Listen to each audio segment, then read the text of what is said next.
now for those of you that have invested in real estate and those that are planning to invest in real estate, there are questions that come up in your mind. And one of the questions is, how safe is what I'm investing in?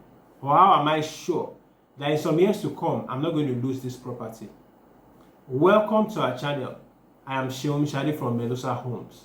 And if you've not subscribed to our channel, please kindly click on the subscribe button and we will highly appreciate it. Thank you very much. So today, what are we talking about?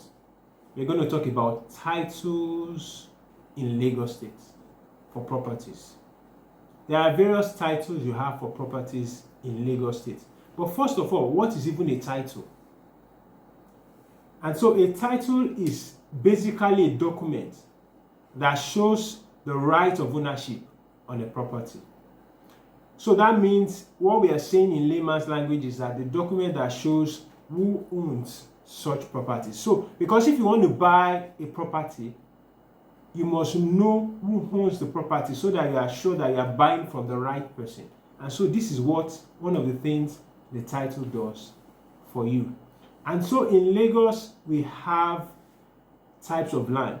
Under the Land Use Act of 1978, any land within the territory of a state is vested in the governor, who holds it in trust for a particular period of time. And so what happens is that we have different types of land. There's the land that is free. That means government decides to give it out. And then there is the land that is under government acquisition. The land that is under government acquisition, there are two types. We have the one that is committed. That means government has a designated purpose for each of those land. There is the land that can be for educational purposes. Maybe they want to build a school or a university. A land for health purposes, an hospital, a tertiary health institution, or a land for infrastructure. They want to build roads that pass through such a place, or various types of infrastructure. It might be an airport or various kind of things. And one thing I can guarantee you is that if you buy such land, you're going to lose it, especially when government decides that they want to do what that land is meant for. And so that is where it is very important that any land you want to buy, even if you are sure, when I mean sure now, if you are being told that this land has a good document, it's always good to chart such a land. You get a surveyor who can help you chart such a land in the land bureau, and so they can tell you if the land is what you are being told. If the land belongs to the person that wants to sell it, you would always know all those details. The details will tell you who owns the land. Maybe the land was initially owned by somebody, it was sold to another person. That process all will be shown in that charting. And so you can know that the person you are dealing with is the rightful owner. So let us continue. And so like I was saying initially, if you buy a land that is committed acquisition, you are bound to lose such a land. And then the other kind of acquisition is the global kind of acquisition. For this one, government has no designation. Yeah, they have interest in those areas, but they have no designation for such land. And so what happens is that it is from those type of land that they excise. That means they cut out for a family or for a community. Because after some time, government decides to give a community or a family land. And so when you buy from such land that is excised, there is a process of excision. When such process is completed, the government documents such land in a gazette. And so such land now has a title that is called a gazette. So the title on such land is called a gazette. That is a type of title. You get such titles from a land that is exited from a global acquisition land by the government. And so this kind of land is safe to buy. And under the global acquisition, there is also the case in which land is sold by Omonile. This land has no document.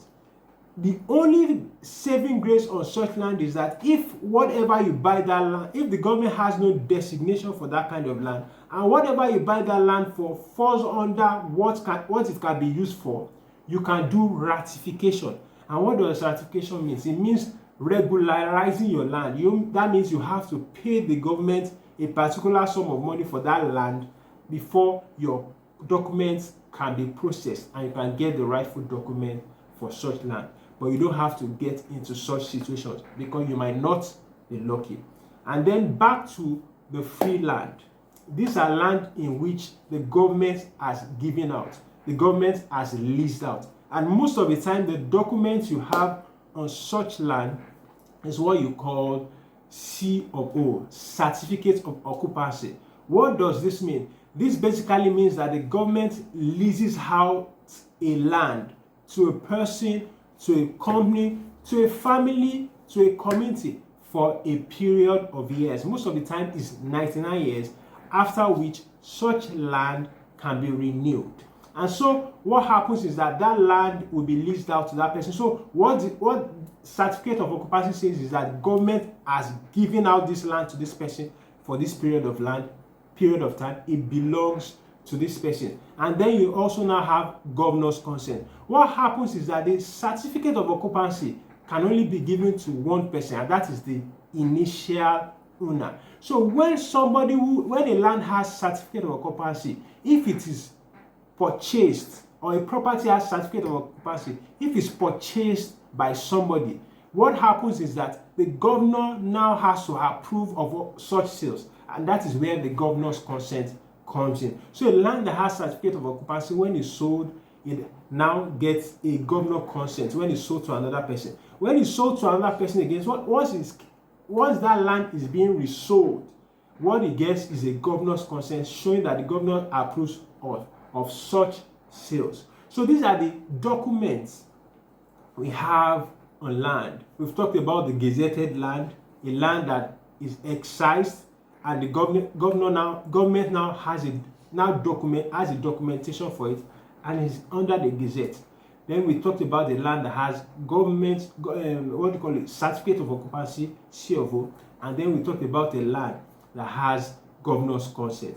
And then we also talked about the land that is committed, that can never get any documentation from government, and you are most likely going to lose. And we talked about a land in which you might be lucky, that is under global acquisition, but government has no designation for it. So anytime you want to buy properties, these are things you must look out for. These are questions you must look out for. And like I mentioned earlier, make sure you have professionals that would help you check out what exactly is on the land, if it aligns with what you are told. And one thing I want you to know is that for me as an architect and as a realtor, any land, any property, any building I bring to you for sale, be sure that the documentation is what it is, because we want you to have peace of mind. So thank you once again. So if you've not subscribed, we want you to subscribe to our YouTube channel and click on the like button if you like the video. And please buy into our properties. Look at the numbers on the screen. Call us for real estate advice, investment ideas, and even properties you want to buy, and we will be glad to answer you. Thank you very much.